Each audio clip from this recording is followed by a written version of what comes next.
Wow. Wow. We almost got through the first 4 months of 2025 without one really good movie, guys. I was like, are we really gonna get to May and there's nothing? There's nothing I really love at the cinemas? Like, that's not going to bode well for this year in film. I'm like, every year we get something by the end of April that I think is truly great. Thank God for Ryan Coogler and Sinners, man. His new movie Sinners is a frickin' knockout. I loved it, and I do think this is one of the great films of the year. I wish I had gone into Sinners knowing less, because for about an hour, you're not really sure where it's going, like thematically, narratively. There are so many characters that you're really interested in, so many fascinating relationships. And then we get to the second half and you're like, oh shit, man. Like, some crazy things are about to go down. So the less you know about Sinners going in, the better. I will try to be as spoiler-free as possible. I won't give away anything that happens in the third act. I won't tell you, like, who lives or dies in this movie. What you need to know is that as soon as possible, you need to go out and see Sinners. Because after a wildly disappointing, banal, lackluster few months at the movies, Sinners brings us right back. The movies are back. This is such a fun and disgusting and entertaining and creative vision from Ryan Coogler, who I read a few days ago in something talking about how this is kind of his first personal film. Like Fruitvale Station 2013, that was based on real events, obviously. Then you had Creed 2015. He said that's a movie he made for his dad, right? And then he got Black Panther, and he became a part of the Marvel machine, you know, making two of their best films, Black Panther 2018 and Black Panther Wakanda Forever 2022. I know the sequel's not quite as good as the first one, but there's a lot to really like about that second installment. And I was curious, like, if Ryan Coogler ever got like a blank check movie, something not in the Marvel universe, something that's not based on IP or real events, like, what if he just sat down and wrote an original screenplay? What would that Coogler project look like? So I am so delighted to tell you that Ryan Coogler has made his blank check movie and just knocked it out of the park. This is a sweeping, epic, beautifully shot and directed and acted movie that takes you in so many unexpected directions, that hits so much harder, especially towards the end, I would say, than you're expecting, and ends on a note of emotional catharsis that I was not ready for.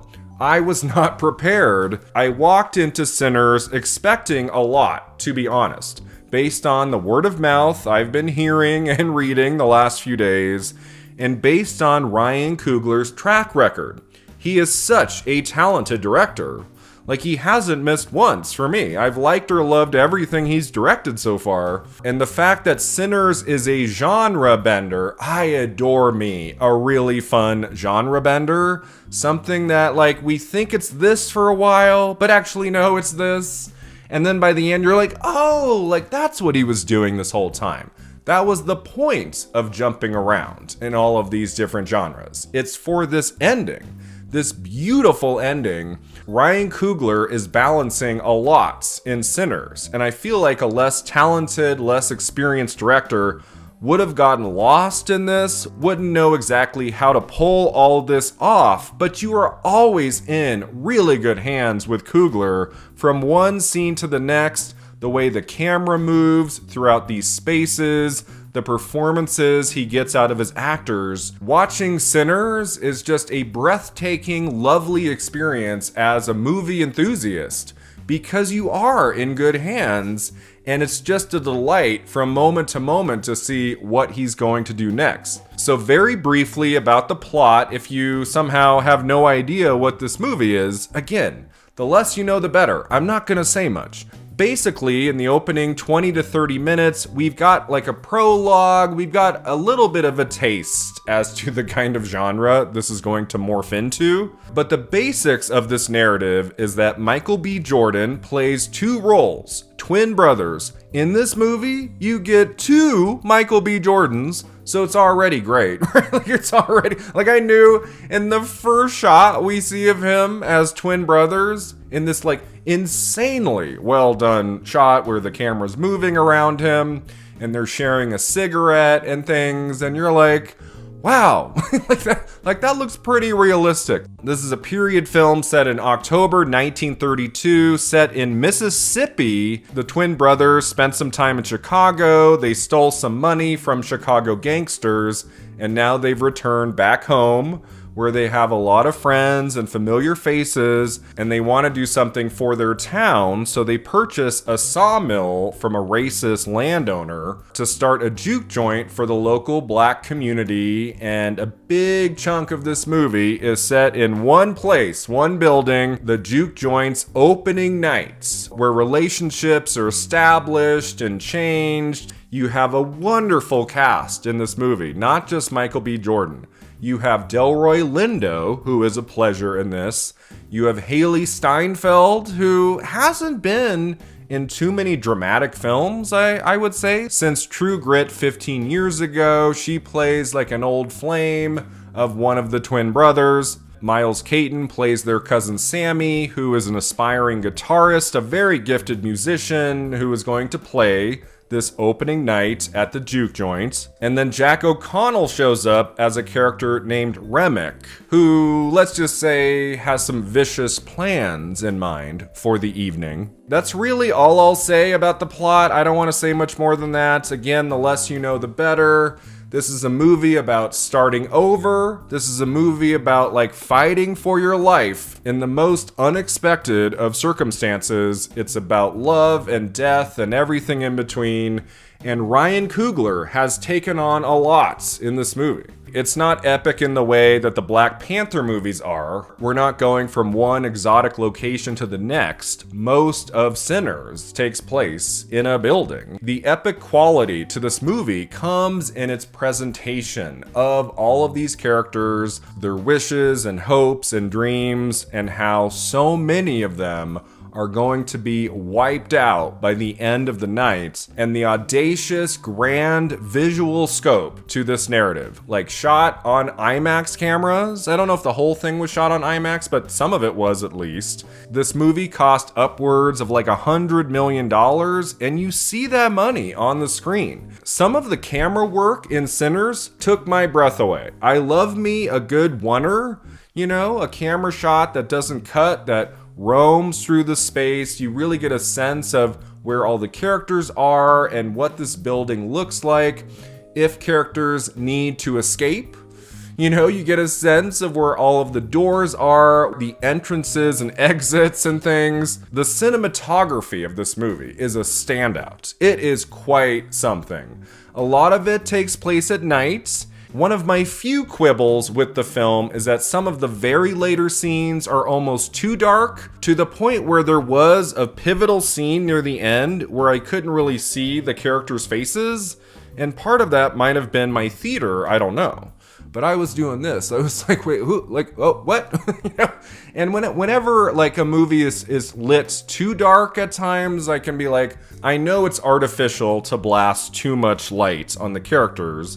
If it's like a building at night and there's not a ton of light fixtures all around, I mean, I get it, but you also need to be able to see the characters' faces and what's happening to whom. For the most part, the cinematography is lovely. We get lots of shots like the camera following the vehicle as it goes down like a long dirt road. You get a feeling for the city. You get a feeling for this time period. Like, it really comes through in this film. The editing is also really strong. I mean, there's like a couple sluggish moments in the movie. I won't lie and say there aren't a couple little parts, but for the most part, there is a nice pacing to it. It wouldn't have worked if the movie went too fast.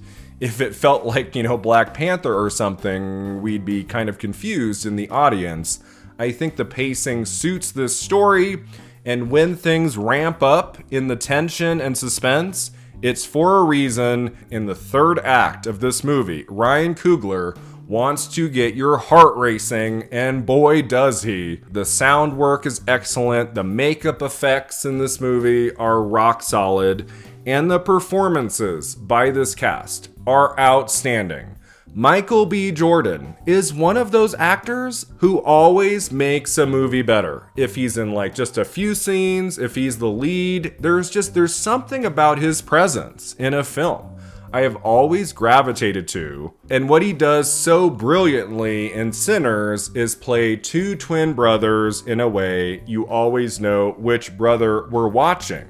Like, there are moments in the movie where one twin brother is making out with a girl, and then the other twin brother is in the midst of a very fiery argument, and Coogler will just cut back and forth, and it's great. You always know which brother he is, and when shit really hits the fan in the third act, you have an understanding of their dynamic, their friendship, their relationship, what they mean to each other, and how that's going to be a huge factor in the final 30-40 minutes of the narrative. Michael B. Jordan is fantastic in this movie. This is one of his best performances, easily, I would say.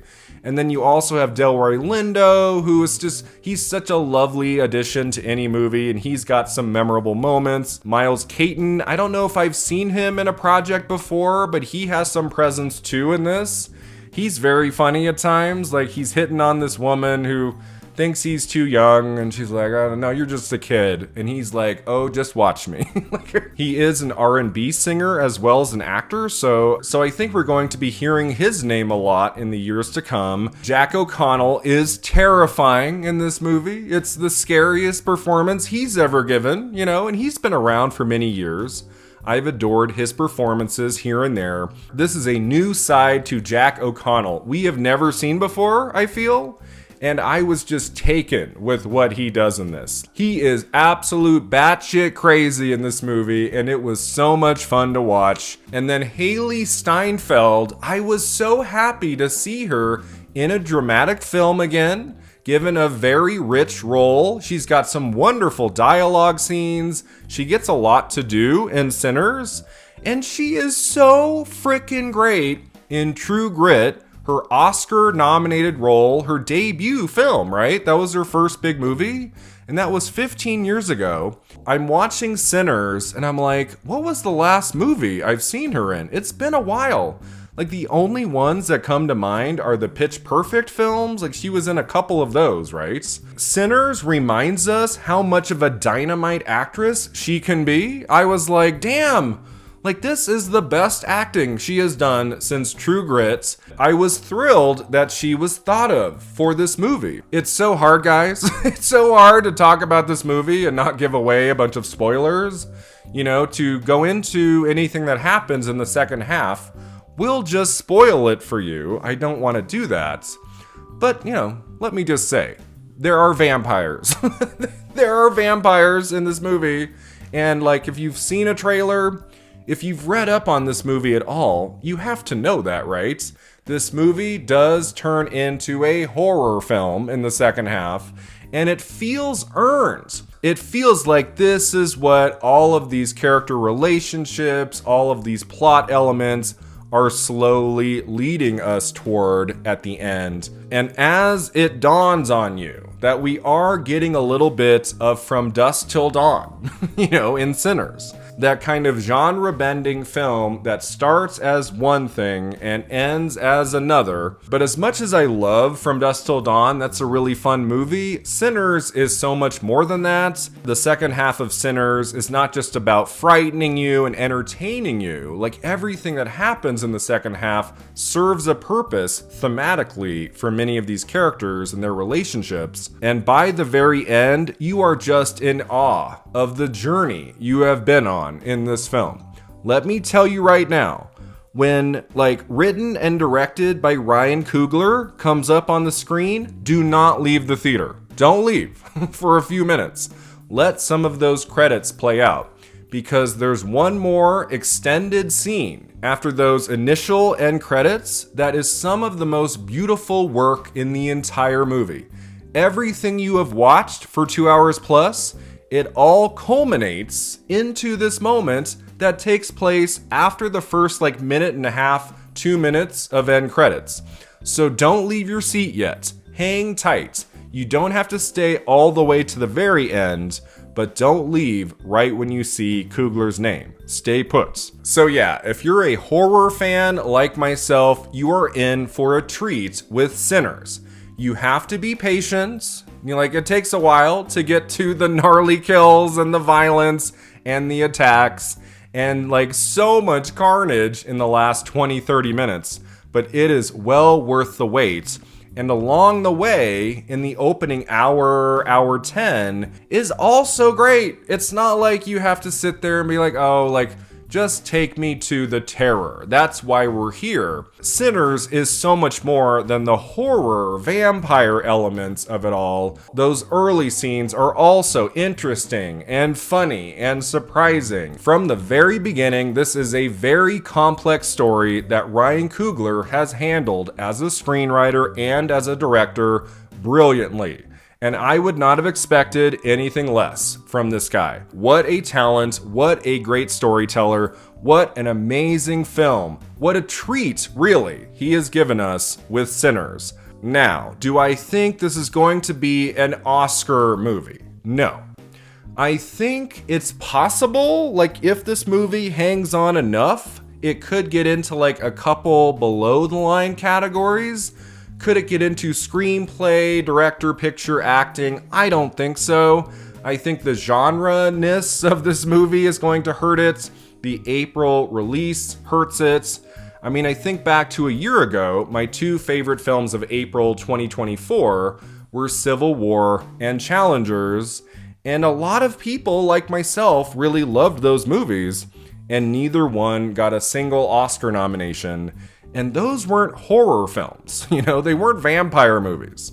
So, outside of a miracle, maybe, I'm not seeing it right now. If I could give Sinners one Oscar nomination, I could give it original screenplay, director, of course, cinematography. I would go with best casting, our new category, best casting. I think the ensemble cast of Sinners is perfection. Every actor cast in this film is the right one. The creativity of getting Haley Steinfeld for this movie. Thinking of Jack O'Connell for the villain role and what he is required to do in this. I feel like he wouldn't have been the most obvious choice for his role. And so that was kind of brilliant too. Miles Caton is a find, and I can't wait to see more of him in film. So you have discoveries in this. You have Michael B. Jordan playing two roles, which was just a masterstroke of casting. I would say I wouldn't give an Oscar nomination to any one specific person. If I had to, of course, it would be Michael B. Jordan, best actor. He's really great. I would go with best casting because I do think the casting of Sinners is inspired. So yeah, I loved this movie. I was really taken with it from the get-go. Even in the slower moments of the first hour, I just really loved the sense of place here. Mississippi, 1932. Getting to know these characters and their relationships, the arcs of some of these people when the chaos sets in, just absolutely dynamic stuff. The cinematography is amazing. Some of those shots go really hard, the camera not cutting for a minute, 2 minutes as everybody is dancing in that juke joint. And it's just the camera is going in all kinds of directions. And I'm watching that shot Ryan Coogler, he didn't have to do this, but he's delivering this amazing shot to us that serves a purpose in the story and is also just spectacular to watch. I love the horror elements, the violence, the vampire stuff, all works great. And that final scene, that last scene, I was close to tears. I thought it was so beautiful at the end. And so yeah, I'm really happy with this one. I am thrilled. Before April ended, we finally got our first great film of 2025 If you haven't been to the movies in a while, I am telling you, go out and see Sinners. You will not be disappointed. Ryan Coogler has proven yet again he is one of the most talented directors of his generation, and he has made a true original in Sinners. I give this film a 9 out of 10.